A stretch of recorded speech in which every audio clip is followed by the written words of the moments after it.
Hey guys, welcome back to my channel Technology, and today in this video tutorial I will show you guys how to fix LAN card is not showing under bridge adapter in your VirtualBox. So you just need to follow me. So at first you need to download this VirtualBox exe file. If you don't have this file, then you have to just directly go to this website virtualboxorg.com. So I will give you the link to my video description. So after go to this website, you have to click on Windows host, and after that it will download on your computer. So I will not download it again because I have already downloaded on my computer.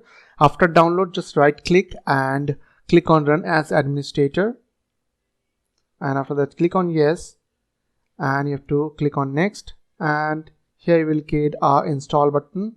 So you have to click on repair. Just need to reinstall the VirtualBox and it will fix your problem. So let me show you guys.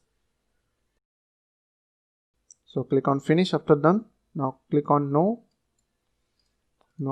After that you have to just open the VirtualBox, and after that if you'll click on the settings button over there, and if you'll go to the network tab, here if you'll click on bridge adapter, as you can see I'm able to see my LAN cards over there.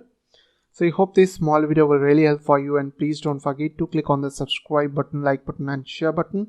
And if you have any questions or questions, then comments down below. I will see you guys in the next video. Take care.